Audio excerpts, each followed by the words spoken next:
Hi, I'm Jim McConnery of Welch LLP. Now in the second year of the pandemic, businesses in Ottawa continue to adapt and evolve. Some businesses are flourishing. Other parts of the economy have suffered greatly. In both cases, local business leaders have demonstrated their resilience. For some, resilience means work from home. For others, connecting with clients virtually or doing things differently. In a constantly changing environment, how are business owners to make heads or tails of the situation? That is the purpose of the report we share today. It is the definitive survey of local business leaders that determines business confidence. It measures who is hiring, trends in real estate, and changes in how we work.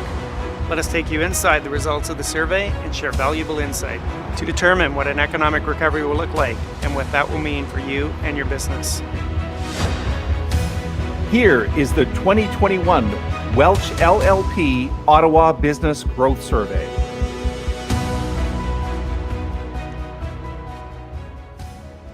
Welcome on behalf of OBJ, the Ottawa Board of Trade, and our title sponsor, Welch LLP. Thank you for attending today. We are so happy that you've chosen to spend some time with us today. I think it's a very wise decision. Our explicit goal today is to help local business owners prepare for an economic recovery. How are we going to do that? Well, let me tell you. This work started about 6 months ago, by the way. We gathered input in preparation for a big survey. We'll hear more about that in a minute. We crafted questions. We assembled partners, business improvement areas, business associations to push the survey out to the business community on a very street level. We conducted the survey, analyzed the results, all determined to help you provide information in terms of what a recovery might look like and what you can be doing to facilitate that. Reminder, this virtual event, as you've already seen, is about the launch of a report, and that is available for you to download. We'll be sharing information on that today. Today's event is divided into 3 big segments, each of them about 20-25 minutes. The first segment will examine the survey findings with David Coletto from Abacus Data. The second segment will see Su-Ling Ching from the Ottawa Board of Trade speak with RBC to get an economic forecast on the fall and beyond. And in the third segment, we will assemble our Build Back Better panel.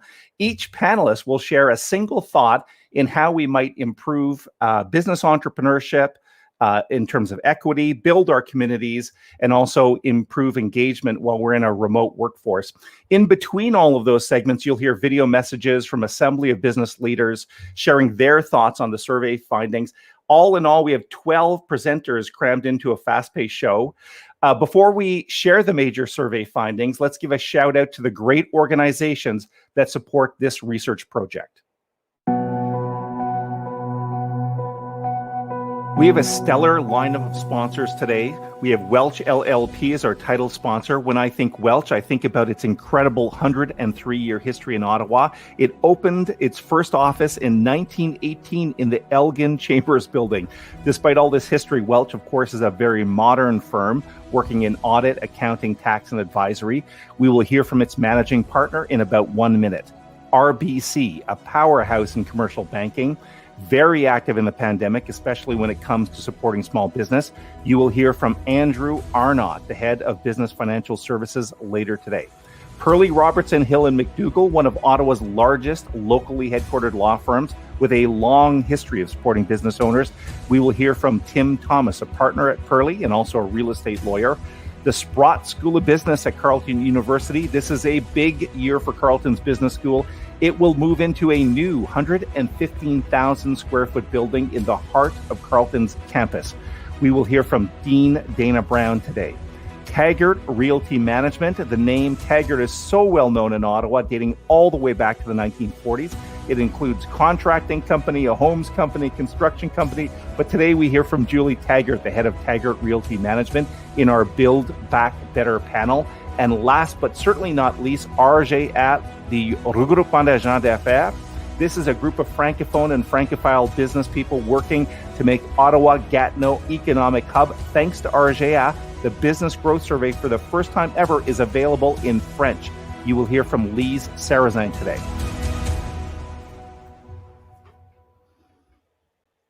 Okay, so let's get down to business. Thank you, by the way, to all those partners. We literally could not have done this without them. I'd now like to welcome my co-host for today. He made his acting debut in our video intro. Here is the managing partner of Welch LLP, Jim McConnery. Hello, Jim. Hello, Michael. How are you? Great. Am I putting in an Academy Award nomination for you there, Jim? There's more practice, Michael. That was a good start, but there's Okay. there's a growing curve. I thought you did a great job, Jim.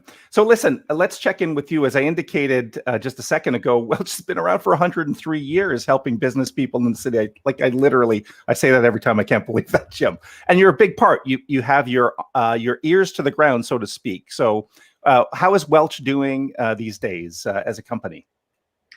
Welch is doing well, Michael. Like other businesses in the Ottawa community, we continue to adapt. It is difficult to believe that we're well beyond a year now of the pandemic environment and the changes that it's meant from a business and operating perspective. In a sincere way, I would say there is some fatigue. It is difficult to operate in this environment and face the COVID challenges on an ongoing basis.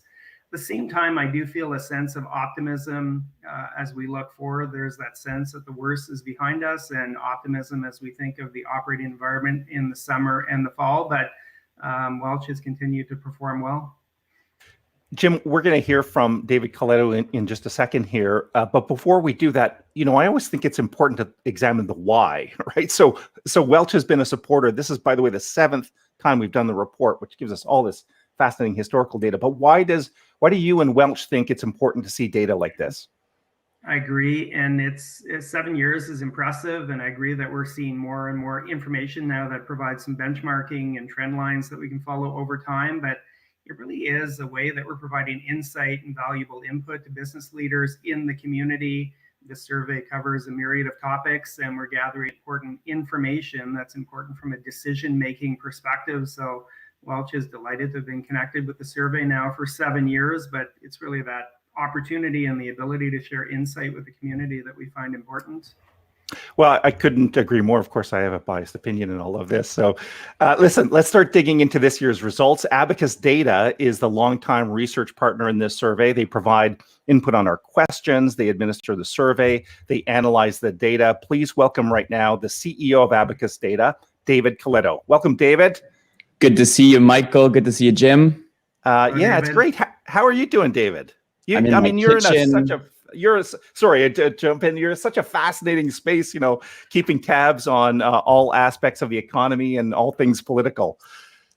I'm doing okay. I'm in my kitchen, and you're right. It's been a crazy year, but as a social researcher, it's been a fascinating 16 months to explore what this all means. So, and this survey is one of the important tools for us to understand what's happening here locally. Yeah, well, thanks again for everything. That's been months of hard work for you and your team at Abacus. So with that, maybe David, take it away. And Jim's going to follow up after your presentation with a few questions, but we'll hand things over to you. Great. Well, thanks so much, and welcome everybody. It's a pleasure to be back. As Michael and Jim said, this is our 7th year conducting this survey, and you can't imagine 2 more important years. The one we did last year that really understood how people were feeling in the early days of this pandemic, and now as hopefully we are in the final stages, how the business community is feeling as we look to build back better. I want to start on the next slide, though, by exploring how Canadians are feeling about this pandemic. We have been tracking public opinion from the beginning, and as I think we're all starting to feel, the light is finally getting brighter and brighter. We're getting to that end of the tunnel. If you go to the next slide, 3 questions that we've been tracking. One is, how are Canadians feeling? Are they worried or not about the pandemic? That green line is a good line. It means people are not that worried, and it's reached its peak since April of 2020. 53% of Canadians now say they are not worried at all or only a little worried about this pandemic, and we see almost a low point in terms of those who are most acutely worried.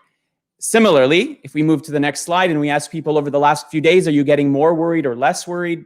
That red line are those who say more worried. The green line, those who say they're getting less worried. And that dotted line is the number of new cases across the country. You can see there's almost, not quite perfect, but almost a correlation there between how we feel day to day and that case count. We are now at a point where far more people say they're getting less worried about this than more. That's good news. As Ontario starts to reopen, as we try to get people back into restaurants and at events and all of those things, that's a signal that consumers are going to feel more comfortable, and perhaps workers are going to feel more comfortable getting back to the office. Last data slide about the national picture. When we ask people, do you think the worst is still to come or the worst is behind us? Here's the trend line on the next slide that shows those who say the worst is still to come, down at its lowest point since the start of the pandemic. Under 1 out of 5 Canadians say the worst is still to come. Another signal that we can finally most of us feel that things are going to look brighter, not darker, and the end is near. So the big picture, and I love coming, Michael and Jim, at the start of this with good news, because for the last 16 months, it's been often me reporting more challenging news. Now let's look at what's going on here in Ottawa. And I'm excited to share the results of the Ottawa Business Growth Survey. If you go to the next slide, the question we really wanted to understand on every year of this survey is, how is the Ottawa business community feeling? And we had the privilege of interviewing, on the next slide, over 500 business leaders across the city. The survey was done from early March to about mid-April. Keep in mind that these results were collected at a time when the community was in really the peak of the third wave. Anxiety was much higher. We were being shut down. And so it's likely that some of these numbers have changed, but the picture it paints is one of recovery of how we're feeling. So let's get into it. The core part of this survey is measuring business confidence. And there are 5 questions we ask every single year that gauges how businesses are feeling. 2 of them have not really improved, and 3 of them we see some marked improvement. So let's start with the first 2 that show a continuing trend of downward movement. On the first slide, we asked, how has your sales been over the last fiscal year? Are they going up? Are they going down?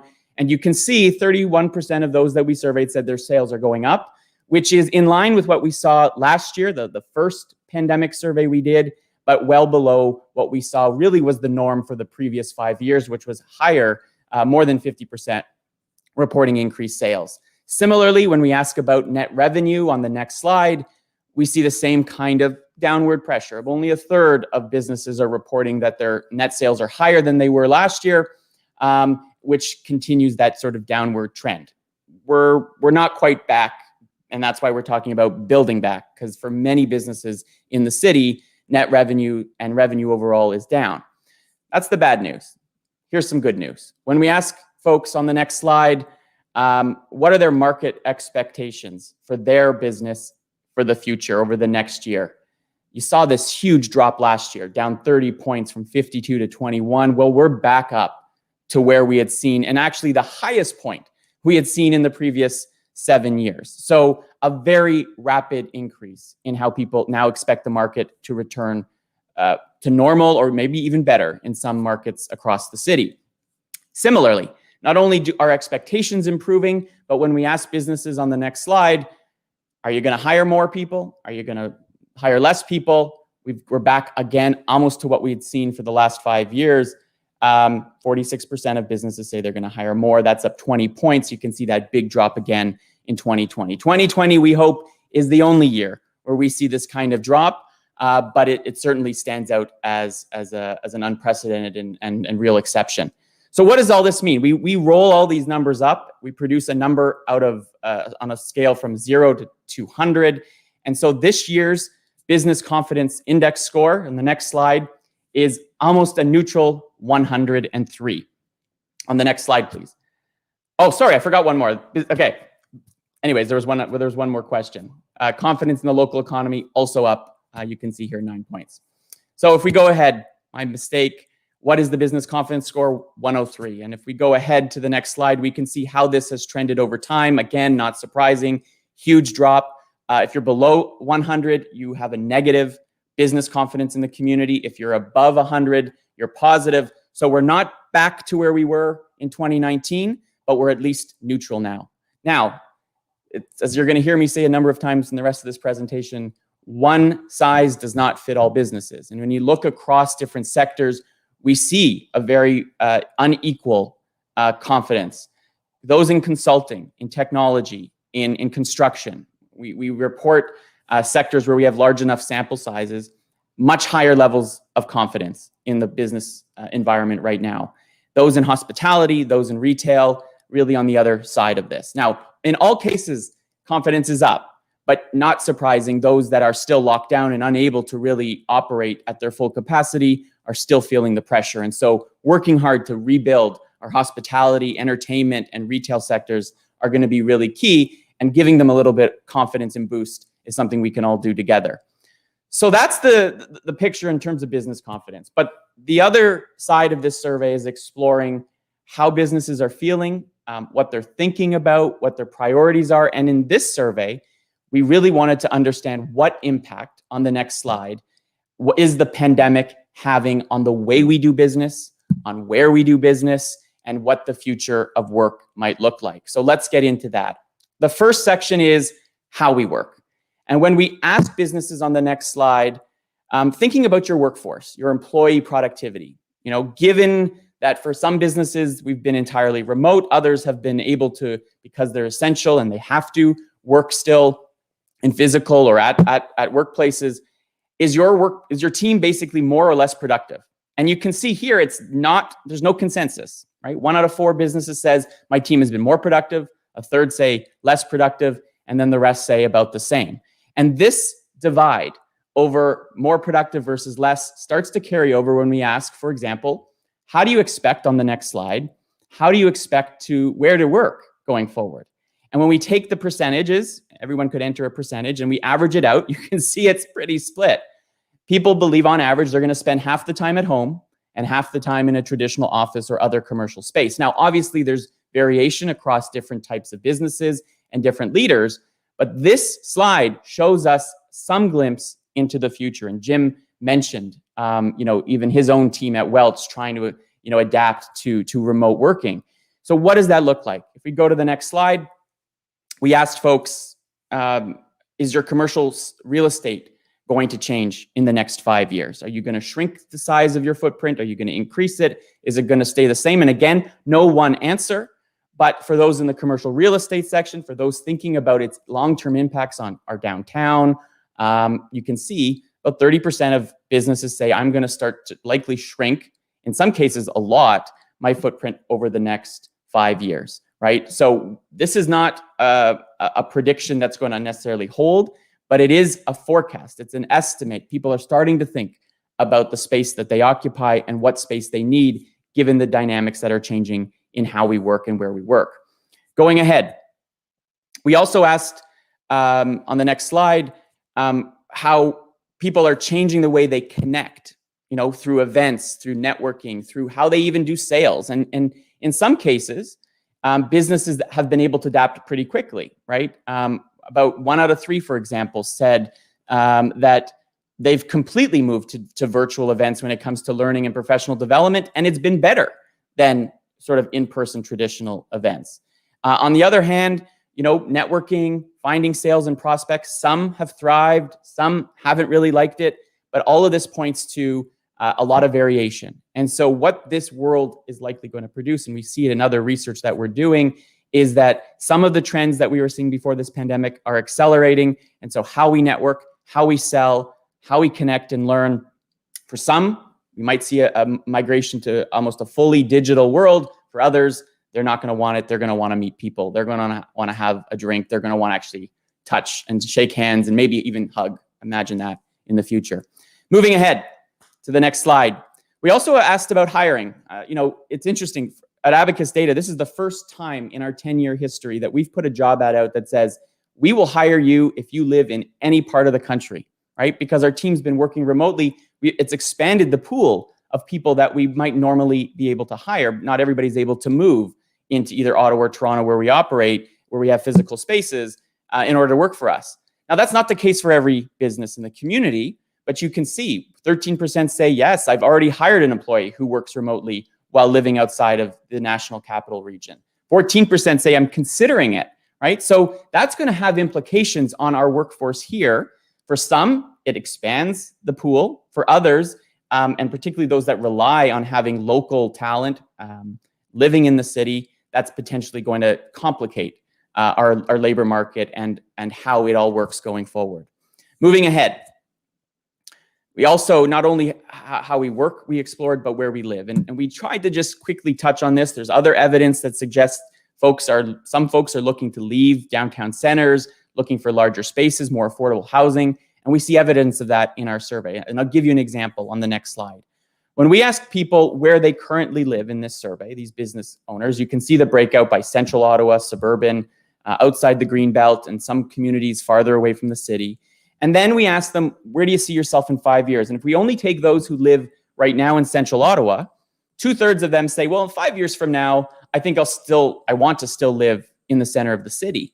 But 1 out of 3 are saying, well, actually, I think I'm going to be moving farther away. And in fact, significant numbers actually say, I might even move outside of Ottawa completely.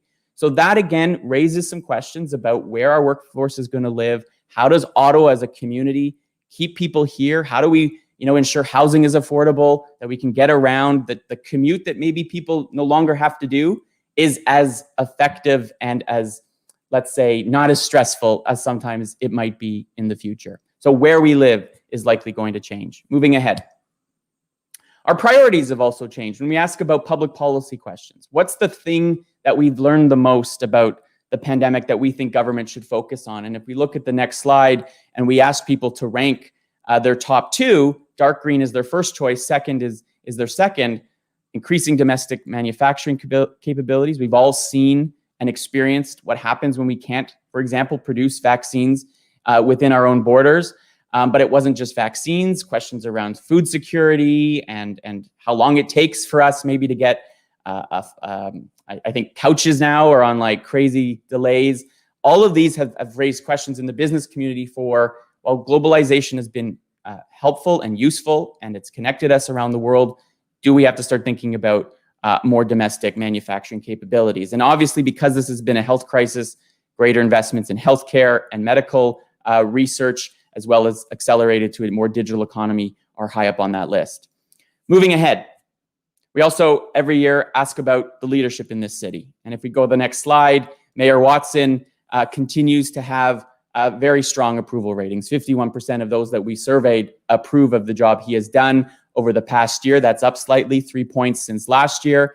And if we compare the mayor's approval rating on the next slide with City Hall staff, with City Council, it's stronger. Less people say neutral, but in almost every case, we have not a lot of business leaders in the city having negative things to say about overall about what's happening at City Hall. So generally still, I think we appreciate the steady hand the mayor brings to the job, and like myself, feel really fortunate actually to live in Ottawa during this crisis and perhaps in not other parts of the country or around the world. Moving forward, we also asked how we felt different levels of government and ourselves did at controlling the spread of COVID-19. You can see we feel much more positive about the role of the city and particularly Ottawa Public Health. And if you haven't followed them on Twitter, highly recommend it. It brightens the day when you see the creative stuff they're putting out. Individual Ottawa residents and businesses, we kind of give ourselves a good pat on the back. A little more friction when it comes to the provincial government and federal government. Keep in mind the survey was done in March and April when people were feeling frustrated by more lockdowns and some delays in vaccines. But we've seen even in the last few weeks in our general public opinion survey, the mood of the country's improving. People are feeling more optimistic as that vaccine rollout really ramps up and we seem to be getting closer to normal. Next slide, please.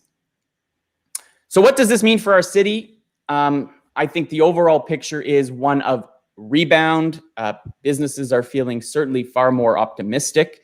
There's some differences if you're in hospitality and retail, still some uncertainty and a lot of pain over the last 15 months. But the overall assessment is, the economy is going to hopefully come back quickly. Businesses are feeling optimistic again.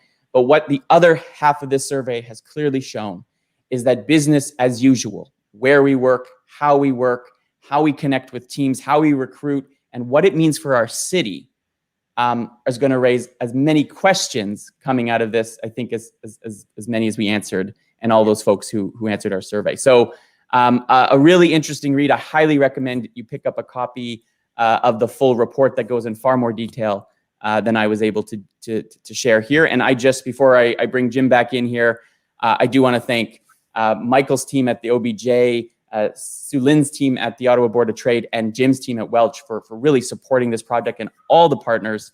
This data is so important, and it's amazing that we have 7 years now to track how the city business community is feeling. So thanks so much. Over to you, Jim. David, thank you. As usual, a fantastic job in terms of helping us understand the key insight from the survey. You and your team do a great job, and I was greatly appreciate hearing your insight. David, as at Welch, as we contemplate a return to office, we're keen to survey our people internally to make sure we understand what their perspectives are and what a return to office looks like and some ideal solutions. I have the general perspective that the age of individuals will impact how they feel about a return to office. And by that, I mean that if I'm in my 50s, I probably will have a different perspective on some of the key matters than a colleague who might be in their 20s. Is that a fair assumption, you believe? Does the age cohort have an important impact on how people feel about a return to work? It's a great question. I think we often assume that it would be, right? Because we always hear, oh, young people are so good at working virtually. But I think what the pandemic has done is it's really equalized people's ability to use technology, their comfort with it. And in fact, when you look at the data, we've done research on this return to the office, age actually isn't a big driver, right? About half of people who've been able to work from home and normally work in an office say they'd like to work most of the time or all the time at home, and about equal numbers say I'd like to get back to the office for most of the time or all of the time. But there's no divide by age. What's important, the key driver, are a few things. One is personality. If you're somebody who is an extrovert, who loves being around people, who feeds off others, well, then you're going to want to get back into that setting as quickly as possible. These last 16 months have been miserable because you've been alone and you've been looking at a screen and you don't get the same reaction. If you are like many people on my team, researchers, introverts, love just focusing on a particular project, that desire to return to the office isn't as great, right? So personality, I think, really matters. Getting to know your teams, knowing what drives them and what they need will be an important indicator. But beyond that, there's other factors, right? The thing that people often dislike the most about their job is the commute to the job. It has actually nothing to do with the job. So if you take out a commute, say you lived in Canada or Orleans and you were commuting downtown, 30, 40, maybe an hour a day, right? And that's two trips, and it's costing you $3,000 to $6,000 a year, depending on whether you take public transit or you're driving. Not only are you saving a lot of money by working from home, but you're not having that headache. So it's complicated, Jim. Like, there's no one size fits all. And I don't actually think you can just simply say, well, if you're 20, you're going to want to work from home. And if you're 50, you're going to want to come back to the office. It's much more complicated and I think nuanced than that. Excellent. That's great insight. David, as a follow-up, there'd definitely be a correlation with the level of activity in the office environment and sort of the busyness, the activity in the downtown core, other venues like Lansdowne and the Byward Market. What's your sense, David, as we move forward in terms of when we see more people and more activity in downtown and other areas? Well, the one thing that's kept people, even when they could do things, away is fear of the virus, right? You have to keep in mind that was the primary motivator that was affecting people's behavior. They did not want to get it. They did not want to spread it to their loved ones and to the community. The moment that fear is gone, I think you are going to see this kind of burst of energy, the roaring 20s that some have described. For some will come back, and it will come back pretty quickly, whether that's travel, whether that's going out to patios when we can, hopefully in a week or so, or back to movie theaters or live events at the NAC. All of those things, I think you're going to see an immense amount of demand for two reasons. One is we miss it, and there's a lot of people who love it, and it's such a core part of our quality of life. It's why we love living in Ottawa, is because we have access to all of those kinds of things. But two is for a substantial portion of the population, and particularly in Ottawa, who I think we've been lucky and have been less severely impacted by the pandemic, is, as any bank will tell you, maybe RBC will after this session, that we're sitting on a lot of cash. So a lot of us are renovating our homes or putting in a pool, but a number of us who maybe don't need that, like myself, are building up this kind of cash reserve and waiting to spend that money the moment I can. So I do think fairly quickly we're going to see patios full, restaurants full, And yes, a lot of people have struggled through this, but thankfully governments have stepped up and have really supported people. And so I think we're going to see a really fast return to normal. We just need to get to that herd immunity, get everybody vaccines, and then, Jim and Michael will be able to shake hands and share a drink on a patio soon enough. I'm looking forward to that. So great job, Jim and David. David, you do a masterful job at this, so we really appreciate your involvement. David, we're going to bid you adieu for the show. Jim, you'll also leave the screen here in a second, but I'll see you later on in our conclusion. It's now time for the forecast from RBC Economics. So this is an important part of today. It will be a conversation between Su-Ling Ching, the President and CEO of the Ottawa Board of Trade, and RBC Economics to get that forecast for the fall and beyond. That will be done both on a provincial and a national level. Su-Ling will be joined, by the way, by Cynthia Leach from RBC Economics. But first, a message from our two sponsors.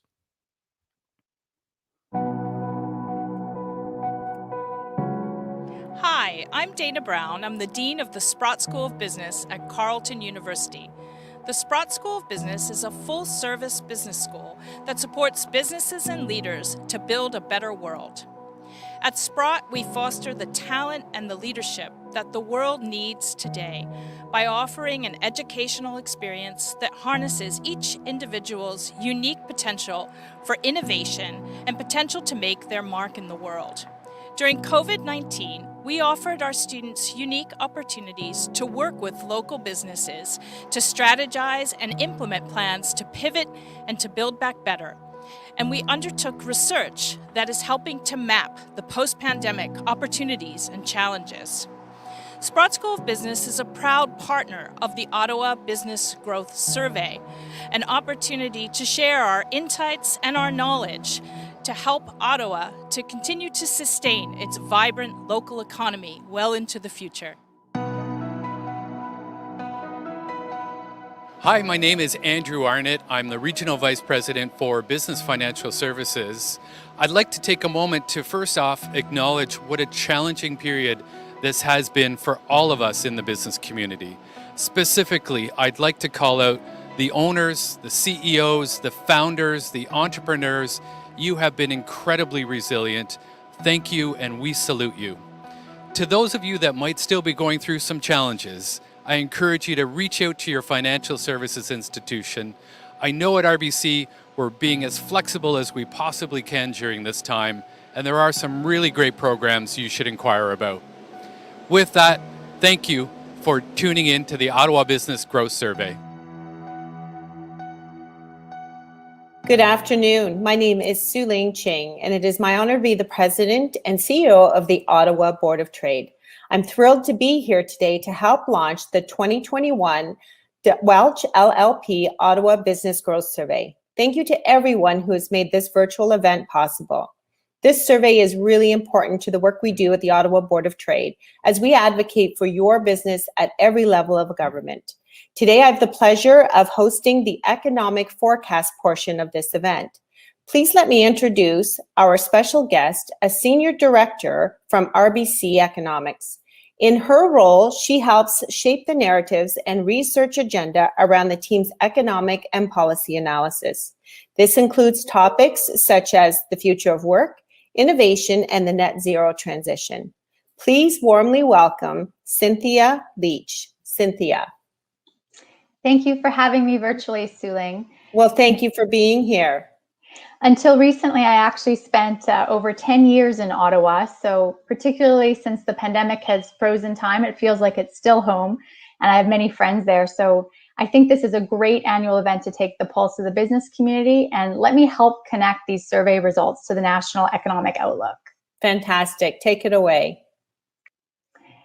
Like the 50% of survey respondents who expected in February that the market would improve over the next year, we're also seeing signs of promising growth over the latter half of 2021 as vaccine rollout permits a more sustainable easing of restrictions.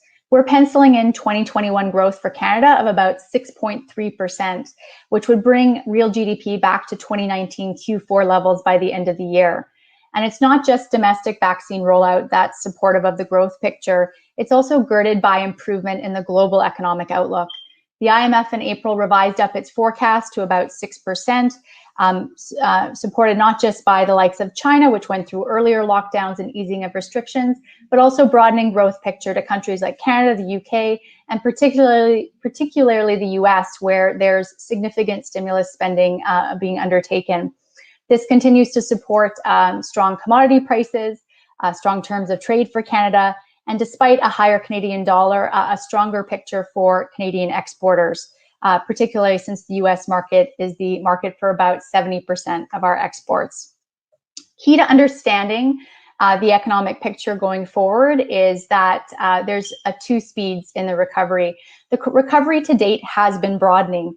The latest business outlook survey from the Bank of Canada from spring of 2021 shows that there's an overall improvement in business sentiment that's been supported by higher demand for goods and services outside the high contact sectors. This slide shows that nearly 2/3 of firms report their sales are at or above pre-pandemic levels, up from the under 40% 2 quarters ago. This is a reflection of the fact that subsequent lockdowns have been more targeted and firms and consumers have been able to adjust to lockdown life. However, there are some sectors that have not been able to participate in the recovery. These are the high contact sectors like hospitality and travel, where lockdowns were not only the most severe, but they've been the most prolonged. And it's interesting to note some of the statistics to show how much of the weakness is concentrated in these sectors. In particular, 3 sectors, accommodation and food, arts and recreation, and other services represented 71% in the decline in GDP in February this year compared to February last year, and 77% of the decline in hours worked in April this year compared to before the pandemic. So that's why the outlook is really driven by vaccination rates allowing for sustainable reopening of these sectors. Once they do, we see the consumer well-positioned to lead the recovery going forward. Not only is there pent-up demand, but the consumer is in better financial shape. The debt-to-income ratio improved over the pandemic on average. Net worth increased as asset prices like equities and housing increased. And perhaps most significantly, the consumer is sitting on a big pile of excess liquid savings. We estimate in 2020 that those excess savings amounted to $200 billion. To put that into context, in 2019, quarterly total final consumption spending was $325 billion. Total debt payments, mortgage and non-mortgage from consumers, were about $200 billion. And total consumer spending on food, beverage, and accommodation was about $93 billion. We don't expect all that spending to be released right away, but even a small amount could represent a significant upside to growth. Of course, this strong consumer position has been supported in a significant way by fiscal stimulus. A number that still surprises me when I look at it is that in 2020, primary employee compensation, so wages and salaries, fell by about $17 billion, whereas total transfers, mostly from government, rose by about $127 billion. This is the preloaded stimulus that the finance department, the federal finance department, keeps talking about, that has helped support the consumer in the recovery to this point, along with accommodative monetary policy. Businesses too have availed of significant fiscal support. A survey on business funding sources from the first quarter showed that about over 50% of businesses were accessing the federal Canada Emergency Business Account, over 30% the Canada Emergency Wage Subsidy, compared to a much less than 10% relying on loans from financial institutions or family. And there are signs that that there's support for business investment going forward. In the Business Outlook survey from the first quarter, it showed that many businesses intend to increase their investment spending to meet growing demand, often through investments in digitization and automation. And these are tied to the stronger sectors. As well, on Friday, there was a new survey released, a new version of the Canada Survey of Business Conditions for the April reference period, that showed that 74% of firms are optimistic or very optimistic about the next 12 months. And we are starting to see that translating into the data with improvements, early signs of improvements in machinery and equipment investments and real equipment imports. And we also know that the corporate sector is relatively healthy, or relatively liquid rather, with cash and short-term securities on balance sheet equivalent to about 30% of GDP, which is about double the liquidity as after the global financial crisis. So some of that liquidity will be directed to various sources, but certainly funds available for investment, of course, on average in the bigger picture. Like so many things, the picture for businesses is uneven. The level of optimism is tied to the firms that are in sectors that have held up fairly well. For example, 1/5 of firms in the Business Outlook survey do not expect sales to return to pre-pandemic levels, and these are concentrated in the high contact sectors that haven't been able to participate in the recovery so far. And we're also seeing this dichotomy translate into investment intentions, where firms with stronger sales and capacity constraints are looking to invest, whereas the high contact sectors less so. And this is one way that current conditions could continue to affect the outlook going forward. With Budget 2021, there will be more fiscal policy support for the economy. In April, the federal government announced $101 billion of new spending, about $30 billion of which was to continue to support the economy through the final waves of COVID-19. But these support programs will fall off gradually as lockdowns ease. Beyond that, we were one of several commentators to note that stimulus spending was perhaps not really needed in terms of getting the economy back to operating at its potential, given the pent-up demand, lifting of lockdowns, and the strong consumer.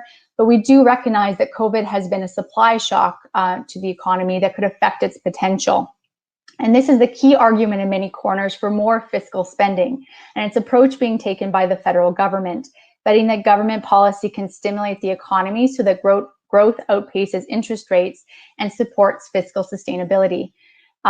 There are some encouraging signs in the budget along those lines. The National Child Care and Early Child Care Learning programs could support the labor force, which is a key input to potential growth. But beyond that, the significant spending, it's a little hard to distill what the overall direction or economic strategy is there. And there is more spending to come based on statements from the federal government, and no fiscal anchor announced to guide that future spending. With Budget 2021 and the fiscal policy, it's another lift to growth and an upside risk to inflation.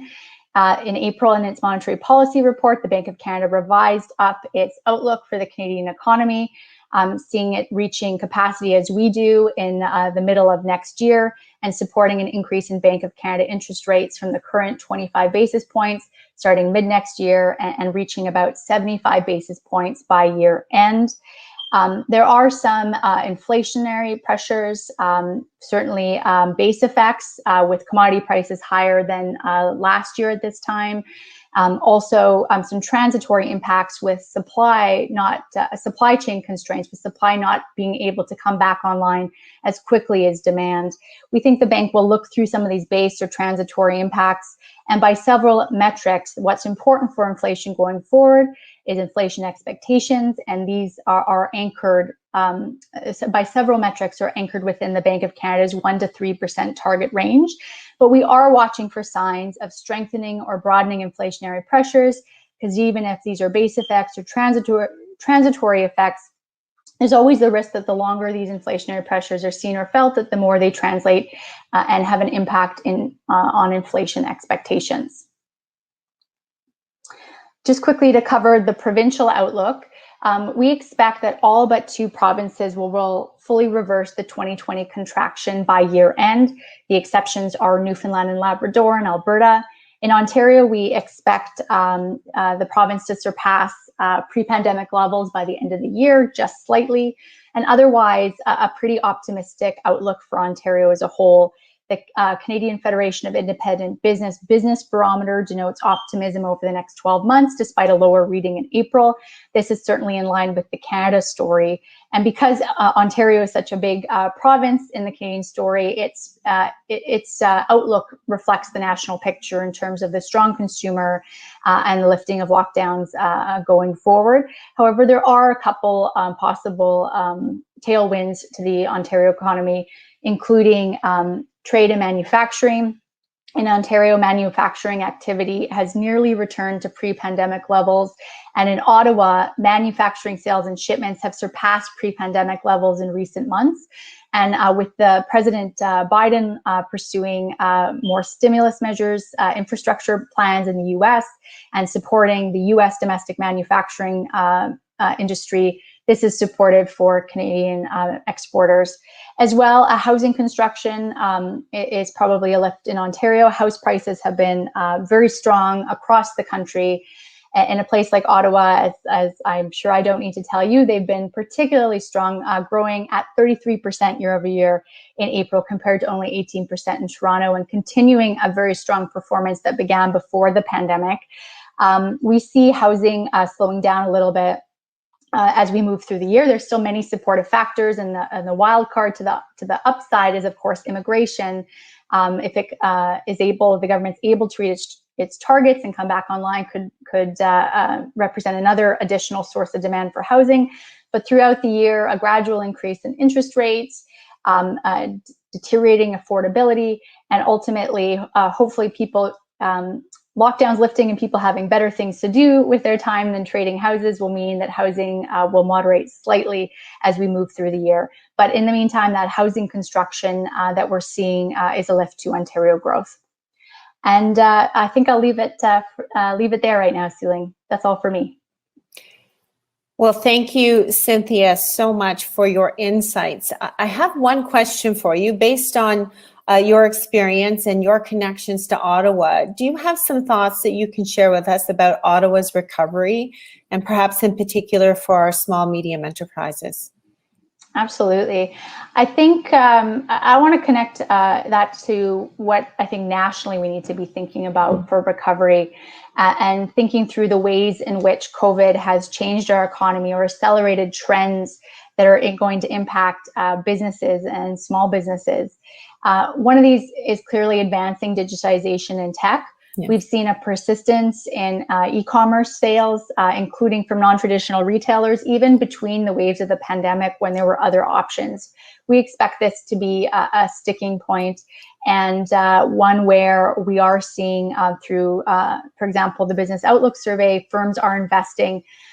We know, though, that small businesses in particular have reported relatively low rates of technology adoption across various platforms, and there are various reasons for that, but we think it's going to be pretty important to be getting small and medium-sized businesses, drivers of growth and employment, to be able to invest in these new digital technologies. And also another important thing are these distributed collaboration or service models, something that the Ottawa Business Surveys shows that businesses, like many of us, are grappling with the move to work from home or school from home, and how much of that is going to be permanent. The supports that have been offered to employees, I think, are make sense given where we are in the pandemic, but going forward, given the trends of advancing digitization and given the changes in the underlying industries, having the right labor force and the right training for employees is particularly important going forward. And we know there's gaps in the training system. So getting employee training right, support programs for transitions for people who need to upskill, as well as getting the immigration side of the picture right, not just meeting the federal government's ambitious targets, but getting the right type of skills in the country is what we need to be thinking about. And certainly support for small and medium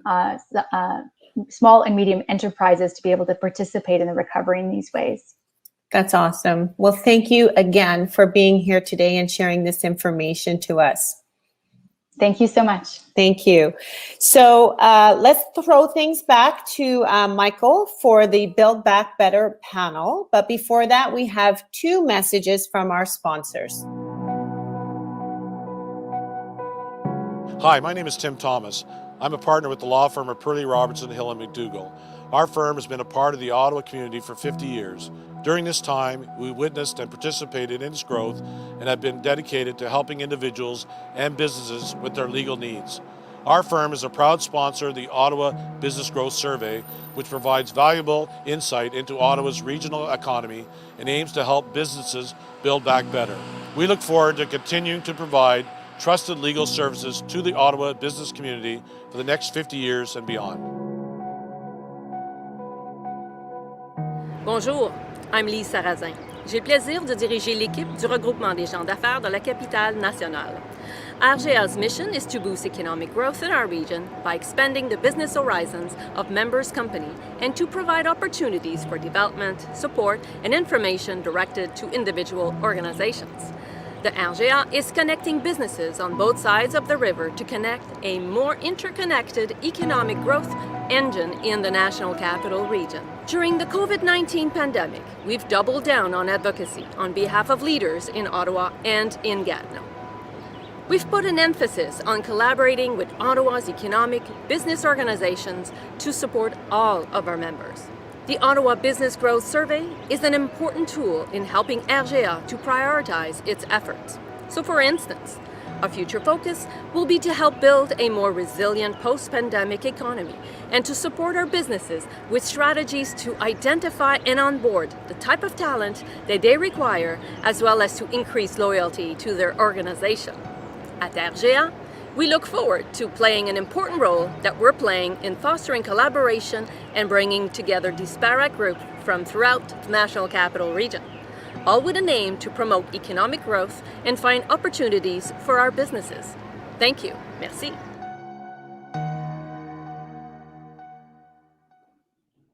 A big thank you to Su Ling and Cynthia for giving us that economic forecast. Also, big thanks to Jim from Purley, Robertson, Hill and McDougall, and Lise from RGA. It's time for our third and final segment, something that I'm really looking forward to. It's our Build Back Better panel. And Build Back Better, by the way, is the theme of this year's report. So it's an important thing as we're emerging from the pandemic, that is, to think about how we can build back better. We have three notable business leaders who will be part of this panel. Let's meet our first panelists now. Hi, I'm Anna Lambert, the Director of Product Acceleration at Shopify. I'm a founding partner and investor in Backbone Angels. And this is my Build Back Better idea. I have recruited across all disciplines and levels in the tech sector, and I've helped Shopify accelerate its growth by building high-impact teams. I've learned and know that diverse teams are table stakes for building successful organizations and communities. Investing in women and non-binary founders with a focus on women of color, Black, and Indigenous founders is critical for building a stronger technology sector in Ottawa and Canada. And let's welcome Anna live to the show. Hello, Anna. How are you today? Hi, I'm great. How are you, Michael? Great. I'm really appreciative that you found this time to share your Build Back Better idea. So, Anna, I think one thing that's really clear in the pandemic is there are all sorts of inequities that have been exposed. And I love your idea that from the Backbone Angels, a group that you've formed with some other Shopify people. And that's really an idea to fund more female founders, more people from Black, Indigenous, non-binary groups. How are you going to achieve that? I'm really curious. And I'm wishing you good luck too, by the way, Anna. Thank you. Yeah, thank you for having me. So I mean, you're absolutely right. The pandemic has shone a light on a lot of the inequities that are built into our systems and structures and within our communities. And it's also important to acknowledge that these systemic issues existed before the pandemic, and that the pandemic is really exacerbating the impact that folks from these communities are feeling. So I'd love to just share a little bit about some of the pre-pandemic data and then what we're seeing also in the last kind of year and a half or so. But we started Backbone because there was overwhelming data to show that women, and specifically women of color, were being significantly underfunded compared to their male and white counterparts. And so, data is super important when you're having a conversation about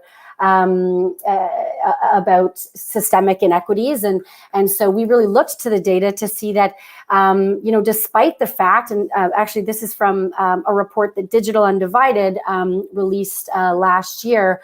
But basically what they saw is that despite lower fail rates, Black and Latinx women-founded startups are receiving significantly less funding.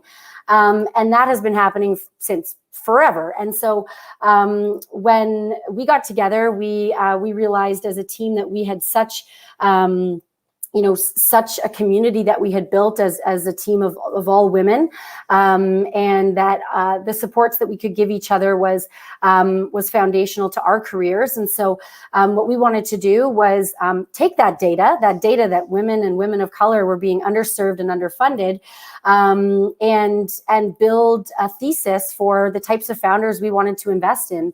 As I mentioned, communities thrive on entrepreneurship and on strong businesses and on small businesses. And so we wanted to make sure that these founders who historically were not getting the same access to the resources they would need to succeed were able to access that. So we started Backbone.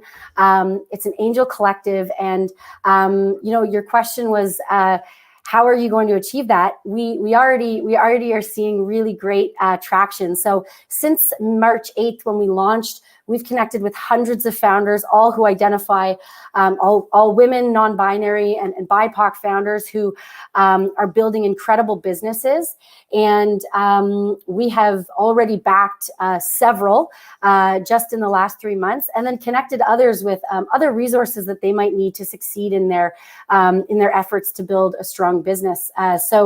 Yeah, we're continuing to review 20, 30 decks a week. And we're excited to see the support from the community as well. Partners have come out to say, how can we help these founders? How can we help them grow as well? Our efforts go, Ottawa, Toronto, and actually all across North America. We're connecting with founders in North America writ large. But we believe that the more weight, so capital, experience, networks that we can put behind these founders, the more opportunities they have to achieve their full potential, and the better our communities will be for it. And so this is, important overall, but especially during the pandemic when these founders are being impacted more than anybody else. And that is so encouraging to hear that there's so many pitches coming your way, and you've already found some opportunities to fund some companies. That's really exciting news. It's it's about something that's very action oriented. So congratulations, Anna. We're going to put you on pause for a second, and we're going to introduce our second panelist right now.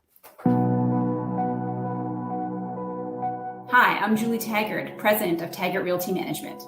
Taggart Realty Management is a family-owned business that has been shaping real estate in Eastern Ontario for more than 30 years. We have acquired, developed, and managed over 3 million square feet of commercial property, including shopping centers, office buildings, and multi-residential. My idea for how Ottawa can build back from the pandemic is to create communities where we can live, work, and play. We need to make sure that these communities appeal to a large demographic and have the right mix of residential, grocery, retail, and walk, bike, transit. Let's welcome Julie live to the program right now. Hello, Julie. Hi, how are you? Great. I'm excited by this idea too. So, and you're the perfect person to speak about it, I think, Julie, because Taggart Group has been involved in literally building big parts of our city, and that continues on the commercial side, residential, retail. There is a sense that our communities are going to look different. Maybe that's because of remote work or various other factors. But you tell me, Julie, how do you think the pandemic is going to impact land development? Well, I mean, we're lucky in Ottawa. I'll start by saying that as a developer, we have a strong market. So, but I think moving forward, we have to be really creative and innovative, and speak to our clients and customers, tenants, et cetera, to ensure that we're making changes in our development projects to accommodate the changes from the pandemic. For example, we pivoted pretty quickly to working from home. It happened sort of overnight. I don't think anybody sort of expected it, and I think most people have adapted. But as we've moved forward, how are we going to accommodate that in our developments? If we're building a single rental building, they need to accommodate for, is there going to be workspace within those units, the rental units, or are we going to create common spaces that those tenants can work from because their unit sizes are too small? We're going to be working in a hybrid model of working in the office and at home. So we need to really plan for making those accommodations and being creative. And I think it's also important that we create communities where we can, as I say, live, work, and play. I mean, people are probably going to be working closer to where they live, if not from home, and to be accessible to transit, so that we can be easily go downtown if part of our job is to go to the office. But it'd be nice to be able to be in your home environment and be able to walk to the grocery store and to walk to get a coffee. And you see that even more. We talked to a lot of our retail tenants, and they've noticed that the traffic is picked up during the daytime in the suburbs because people are at home. So, people are sort of going out during the day more in the suburbs than they would have, a year and a half ago pre-pandemic. So, I think we just have to be really mindful and creative as we move forward in creating these developments and, having all your space together so that you can live and stay within your community. I like what you said there, Julie.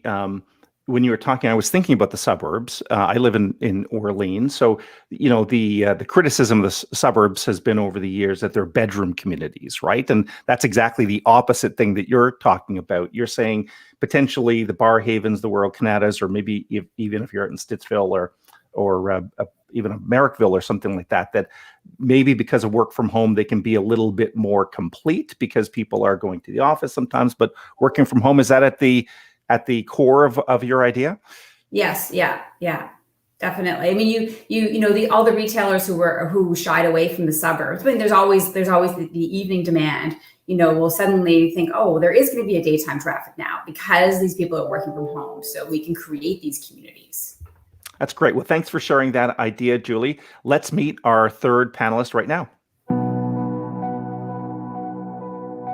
Hey everybody, Nick Quain here, a longtime member of Ottawa startup community and entrepreneurial ecosystem. First as a founder and now as the VP of Venture at Invest Ottawa, where I support entrepreneurs across the board from tech to Main Street, you name it. And for me, building back a better Ottawa comes to the workforce of tomorrow. Thinking about, most companies are going to have a hybrid workforce where some people work at home and some people are at the office and at different times. But how can we work with companies and have companies come out of this to maintain that sort of productive efficiency of utilizing, at-home workers and that flexibility that came with it?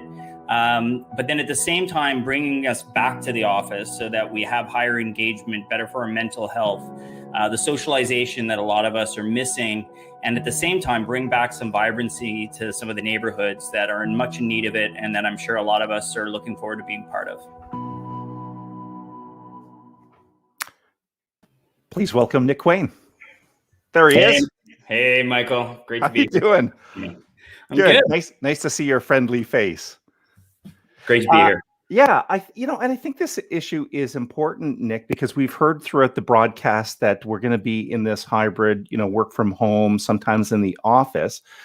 You, Nick, were, I think it was for 17 years, a founder and an operator of Selwan. Now you're at Invest Ottawa, quite literally, on the front lines of coaching and advising high growth companies. I think both you and I know, Nick, that fundamentally the performance of every company starts with people and then performance. So the question is, if everyone's dispersed and you're never seeing anyone, face to face like you did before, how do you create some cohesive team? Give us, what advice would you give people, Nick? Yeah, and I think that, different companies will find themselves on different spots of the continuum of how hybrid you are, like, how at home you are or how remote you are. Some organizations might be completely remote, some might be completely back at the office, but the majority, I'd say over 90%, are going to be somewhere in between. So obviously that balance of the business's effectiveness, bringing back some of the things that have been lost, that collaboration, that innovation, the serendipity of connecting at a water cooler, that side sort of quick chat, those things are immeasurable and been very difficult to quantify in terms of what's been lost. And we want some of that back. But at the same time, we've been forced into this incredible trial and error of being forced to work remotely and realize that staff can be incredibly productive and efficient. And, maybe more when the kids aren't home, happy as well, working from work. So how do you balance that employee flexibility and happiness with the business goals and effectiveness? And where does your organization fall on that continuum? And I think, a big part of it is listening and talking to your staff and balancing that out with your business needs. But really, the advice would be to keep having that conversation, because everyone has a theory for their business or for their own personally of what they think they want on the other side of this when they come out in terms of what their hybrid's going to look like in an ideal world. But until you actually test it and live it and experience it, I think that you'll see many businesses changing on the fly and modifying how they're doing it. It might just be slight tinkering, or it might be overhaul in terms of both in terms of how many people are there, how often they're there, how they use their space, how much space they need, and really adapting to the new, the new model of that sort of flex workforce that perhaps doesn't come together all in the same building and doesn't commute at the same time every day anymore. I agree. It's like we're in a big experiment, and if you were in an experiment and a scientist, then I guess your message is you better watch the data really carefully, as it relates to your people, and be willing to tinker with the experiment, right, Nick? Absolutely. I mean, and listen, there's a battle for talent in this city, right? And there's what are we? Someone said the other day, we're resignation nation.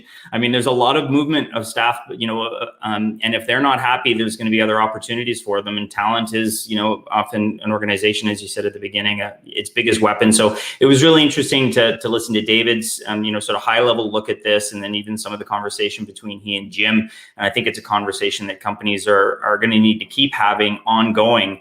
But coming out on the other side of this could be, significantly more effective and happier and a better company culture than before the pandemic. Well, thanks for sharing your Build Back Better idea, Nick. We're going to bring back Anna and Julie now, make it a little bit more of a group discussion. So welcome back to Anna and Julie. Anna, maybe we'll start with you. You're at such a unique position. You're sitting at Shopify, or you're working for Shopify. You might not be sitting at Shopify Sitting at home. You're sitting at home, like the rest of us. Yeah. But you're at Shopify, which of course has been now the flagship technology company of not only Ottawa but arguably Canada. When you look to the fall and beyond, Anna, what do things look like from a Shopify or just a general perspective from you sitting on top of the technology sector? Sure. Yeah, when I look to the fall, I definitely see, I feel optimistic. Consumer behavior has changed incredibly during the pandemic. And what we've seen is a return to community, to supporting small businesses, to people, really trying to connect with the businesses right around the corner from them, because we know that if we didn't support them during this time, many businesses didn't survive the last year and a half. And so some thought that this support of small business would fizzle out, but it's a year and a half later and entrepreneurship is thriving more than ever. And I think the lasting impact is going to be significant. And I think also we need to make sure that we continue to create opportunities for everybody, for those who want to participate in entrepreneurship, to remove the barriers to starting and running your businesses in a community like Ottawa.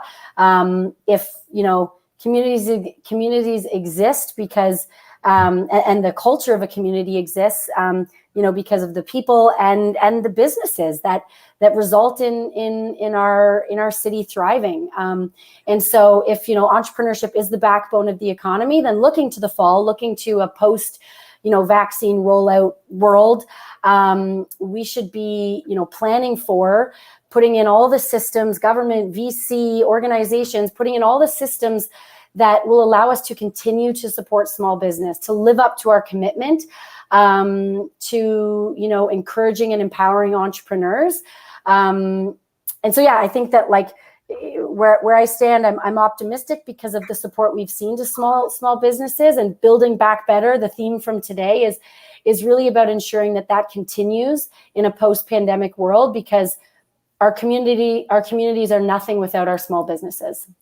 I love the point. So, we always hear that small business is the backbone of the economy. I think what the pandemic has demonstrated, that small business is also the fabric of the community, and it's what gives us our quality of life. Absolutely. It's those coffee shops and boutiques and that are so important. By the way, we're going to go to Julie next, but Nick is on the front line of this with Digital Main Street with Invest Ottawa, that have been helping push all that back. And of course, Shopify is in large part the technology that enables all of that.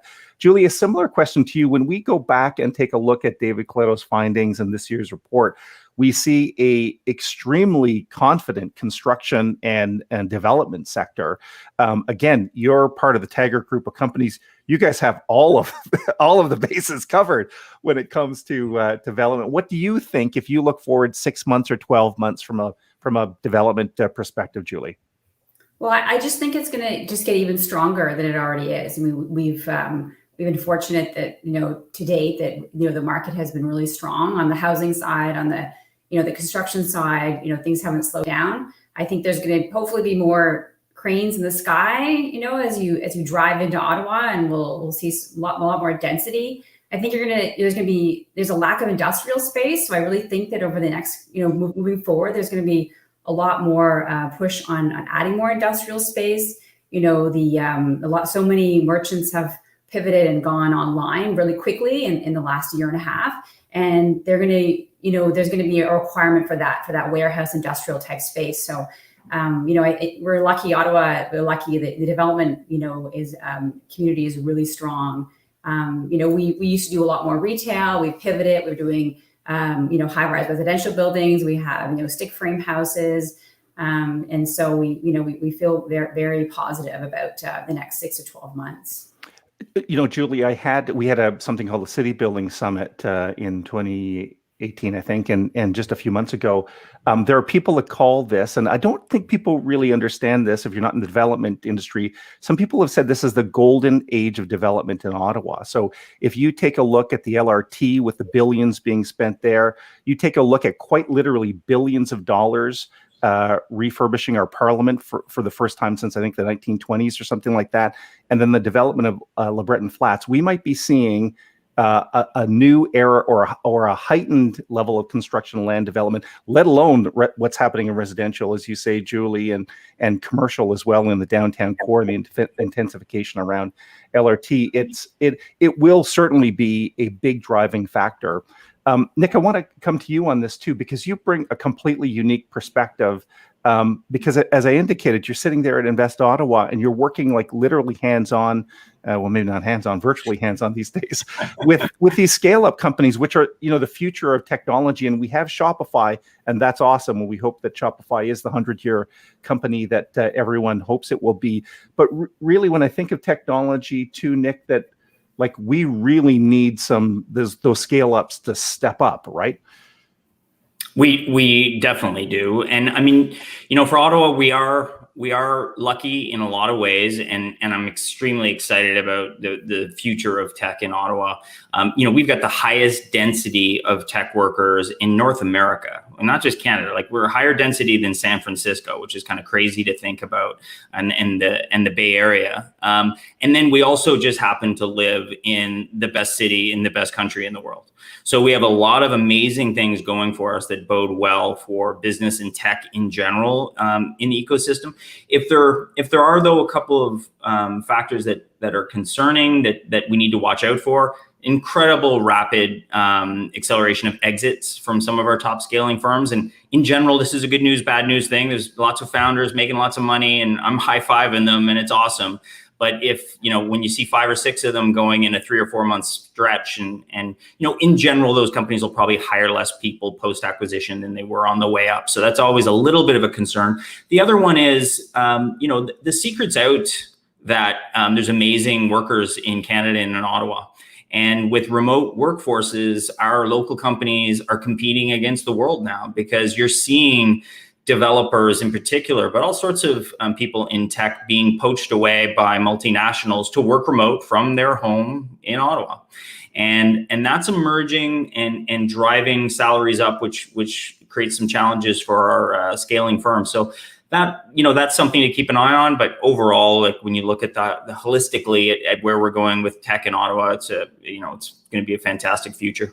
I think there is reason for optimism, but I love that you brought up those 2 points. I too have been concerned at the level of M&A activity over the past several months. We've seen lots of exits. So, let's hope that the positive side of that is that local people with pockets full of millions of dollars are right back in the game. We're talking to you, Jason Flick. Come on back. And I know he's working on something. And then the other thing is, we know in tech that there is a massive demand for recruitment. And now, who knows, Ottawa people could be poached by other companies. So that's just going to tighten up the labor market. This is such a good discussion. I'm sorry, but I got to cut it short. But thank you so much, Anna. You did a great job. I love your idea. You too, Julie. So I'm going to bid Anna so long. Thank you very much for your support today, Julie. And Nick, hope to see you soon at Bayview Yards and Invest Ottawa. Thank you.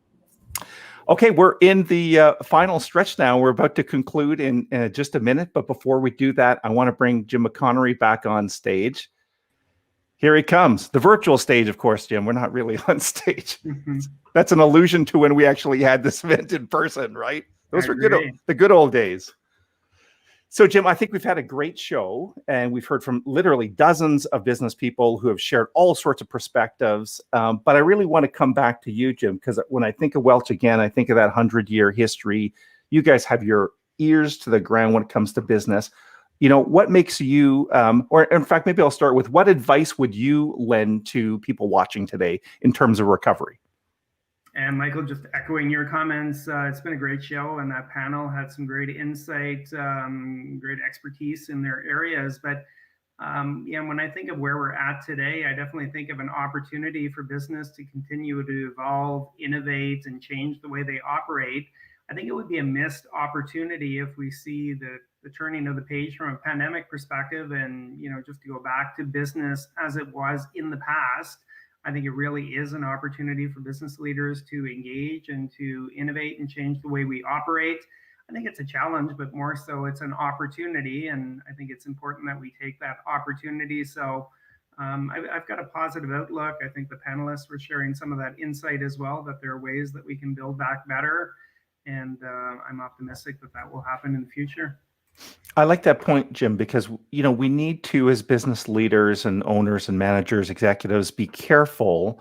We've learned things in the pandemic. And if indeed we are at the end of the pandemic, fingers crossed, we don't want to slip back in the old ways, because there's been, a silver lining in all sorts of ways.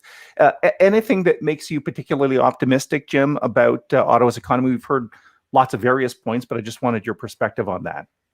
I think Ottawa is well positioned, and I know there's certain industries that were hit very hard, but I think David makes that accurate point that there's a lot of pent up demand. There's savings that have accumulated. So as restaurant activity opens up in the future, entertainment and things like that, I think the public will be back. Consumers are keen to be engaged in those normal activities we've had in the past.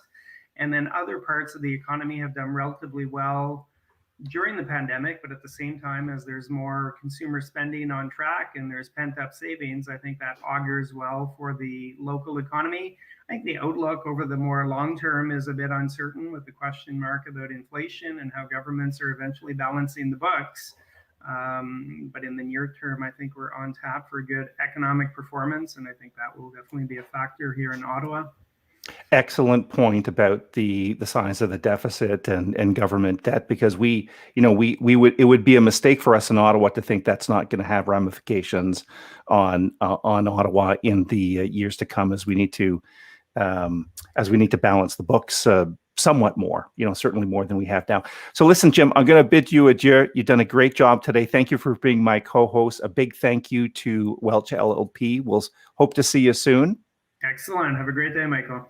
And as I'm thanking, we're going to wrap up here in just about 1 minute. I do want to thank all the supporters that came together to support this year's research project. We've seen from them throughout the show. So again, thank you personally from me. I also want to send my personal thanks to Victoria Stewart, who was a bit of the project manager for this. Peter Kavesi, Tanya Connolly Holmes, our creative director. Peter Kavesi is our head of content. They just did a marvelous job. As Peter's indicated, this is probably in year 7 the best report we've done. So here's how you get the report. You go to Ottawa Business Survey report.ca. I know that's a ridiculously long URL. We'll try to do something about that, but Ottawa Business Survey report. And you can do that right now, by the way. And for the first time ever, we're quite excited. I'm going to emphasize that it is available both in English and French. The French translation was done by our good friends at the Regroupement des Gens d'Affaires. So on behalf of the Ottawa Board of Trade, our title sponsor, Welch LLP, OBJ, and all the partners, business improvement areas, BOMA, the Building Owners Managers Association, Auto Construction Association, a whole bunch, literally dozens of groups came together to make this possible. So a big thank you to all of them. Hope to see you real soon, maybe even in person this fall. Have a great day. So long.